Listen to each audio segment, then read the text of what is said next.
All right, so today I want to prove Pick's theorem, which says that for any polygon with vertices on the lattice, then the area equals I plus E over 2 minus 1, where I is the number of points, is the number of lattice points in the interior of the polygon. E equals the number of points on the edges of the polygon. And so in order to prove that, you start with the lattice rectangle. So yeah, first we prove that this formula for the lattice rectangle, and that's pretty easy because if you just look at this, this is an example of a lattice rectangle. The x's mark the interior points, and the circled points mark the edge points, and the shaded in circled points is exactly equal to the number of edge points minus 1. And so if you think about for every x and for every dark circle, if you just think about if you assign to every x in every dark circle the unit square to the upper left of that lattice point, then you can easily see that the number of x's in dark circles is exactly the number of unit squares in the rectangle. So that's pretty easy to prove. And you can pause to read what I have written here. The next important property is that Pick's formula is additive, meaning that if I have, for example, in this picture, this picture is two lattice triangles combined into one polygon. And Pick's theorem, the one property of the Pick's formula says that if Pick's theorem works for each individual triangle, then Pick's theorem must hold for the whole thing. And well, how do we prove that? Well, we just have to prove that let's call I and E to be the number of interior points and the edge points of the whole polygon. So yeah, so the two smaller polygons is P1 and P2, and the I and E without the subscripts corresponds to the interior and edge points of the whole polygon. So just keep that in mind for this section of the proof. And so basically we're just trying to prove this formula, where the left is where the left is Pick's formula for the whole polygon, and then the right is just the sums of the Pick's formula for the two smaller polygons. So that's all we're really, this is what we need to prove. And so, yeah, as always, you can pause to read. I know there's a lot written here. But yeah, okay, so basically I'm just gonna try to massage this this right-hand side to get it to look like the left-hand side. And yeah, okay.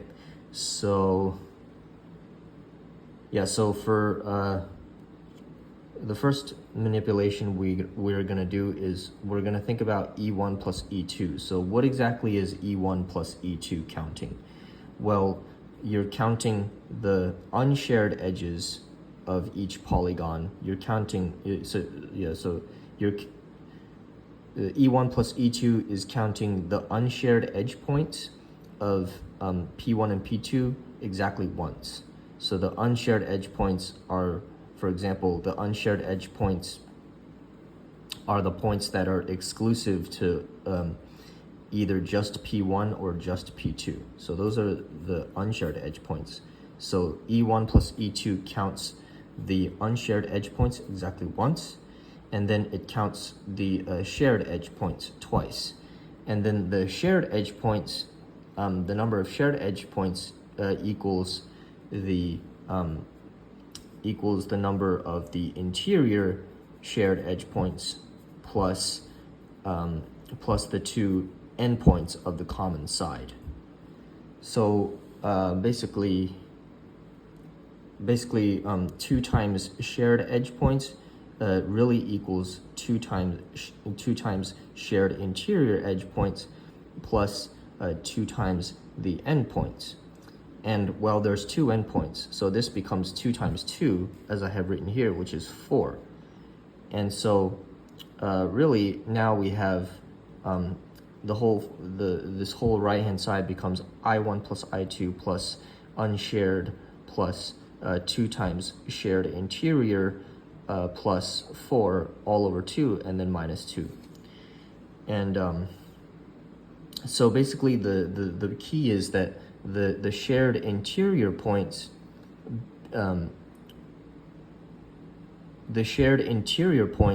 become the interior points of the whole polygon. And so you have I1 plus I2 plus the shared interior points, and then plus half of the unshared edge points. And then so the point is that I1 plus I2 plus, let's see what we have here. Sorry, did I make a mistake here? It's I1. No, sorry. I'm counting interior points. Sorry. Yeah, so I1 plus I2 plus the interior points that are on the common side, that's exactly equal to I now. And then remaining we have the unshared edge points over 2. And then so now we just got to relate this to E. And so we can do that by saying that E equals the unshared edge points. So E equals the unshared edge points that are exclusive to just P1 and P2 plus 2 times the vertices of the common edge. And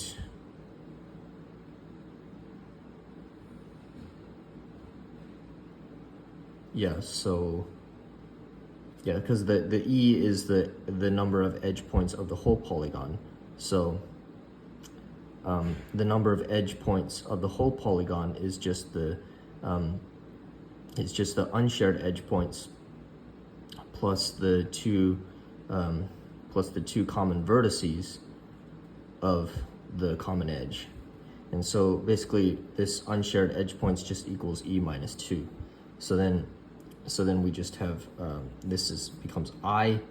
So the area of the whole polygon, the combined polygon, is just I plus parentheses E minus 2 close parentheses over 2, and that's just I plus E over 2 minus 1. And then the next easy thing we're going to do is we're just going to show Pick's formula holds for a right triangle. And that's pretty easy to do because you just want to prove that 2 times the area of a lattice right triangle equals the first of all, it equals the area of the lattice rectangle. So what I mean by this right triangle, I mean a right triangle where the 2 short sides are lines of the lattice, meaning that they're either the 2 short sides of the right triangle are perfectly horizontal or vertical. That's all I mean. And so that's pretty easy to do because because we already know Pick's formula works for a rectangle, so we just need to prove that 2 times the area of the 2 times the area of the right triangle equals 2I plus E minus 2, which is just 2 times this formula, where I and E are the interior and edge points of the rectangle, respectively. So so you can see that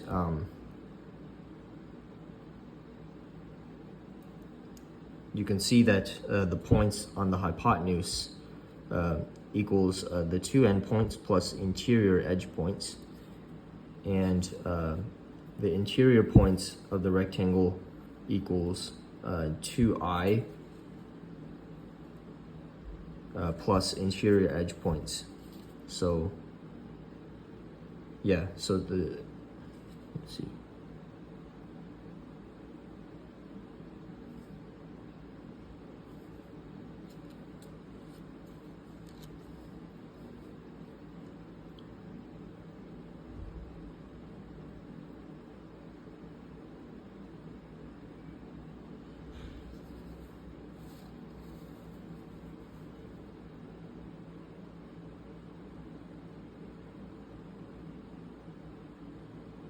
Wait, actually, I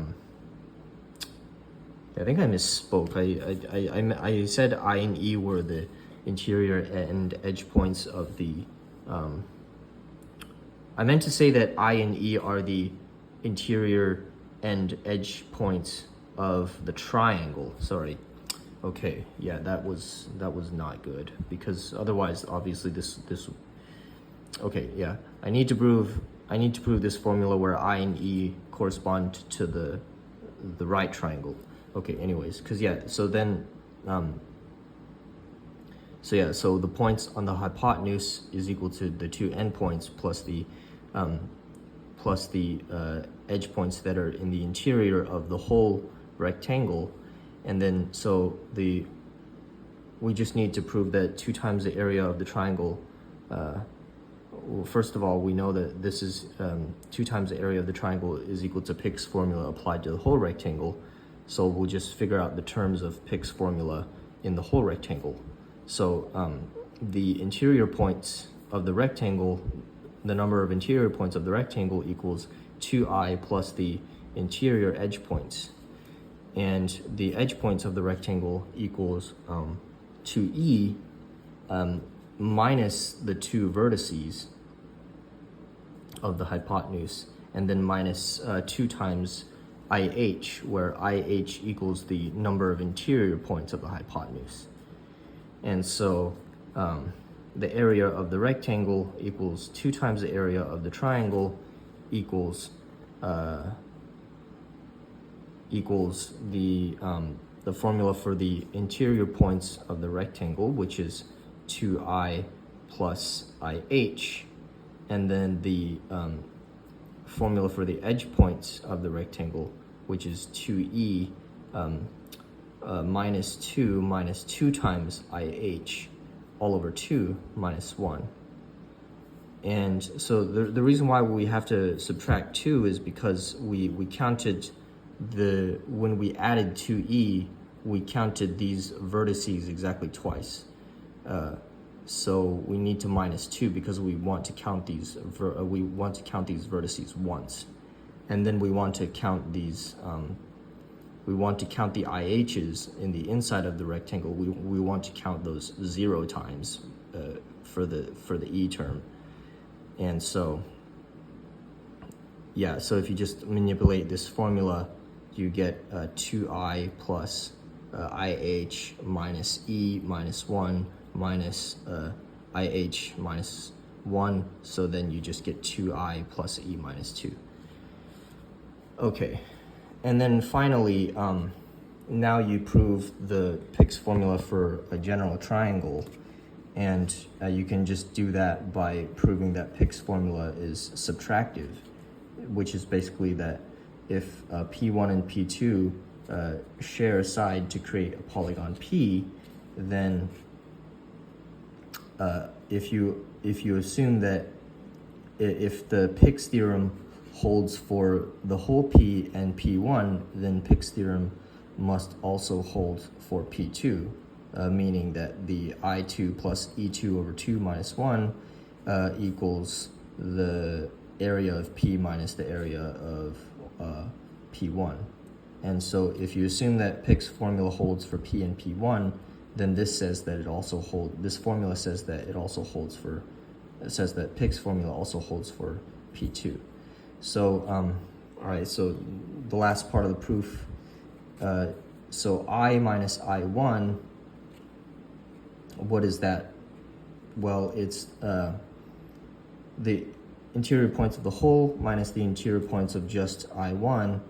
Well, if you look at this figure, if the interior points of the whole minus the interior points of just, let's say, the right side, then that would be equal to I2 plus the interior points on the shared side.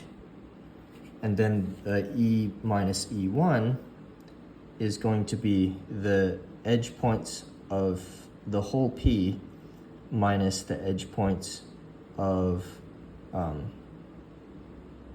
just one of the constituents of P, which is just going to be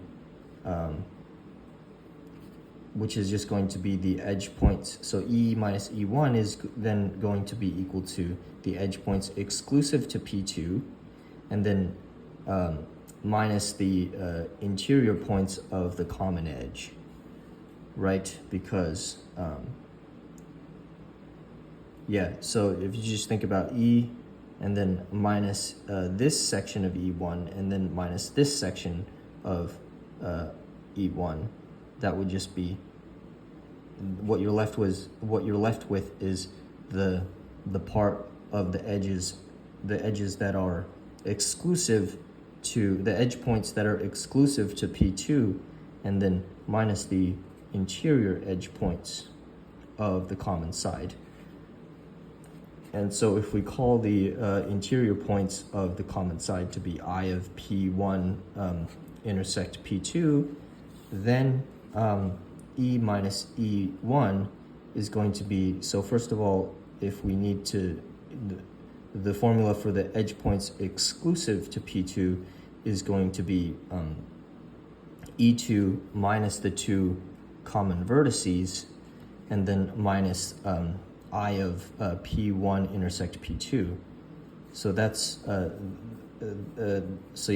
that's the formula for the edge points exclusive to P2, which is this part, and then minus interior points of P1 intersect P2, which is just minus another I of P1 intersect P2.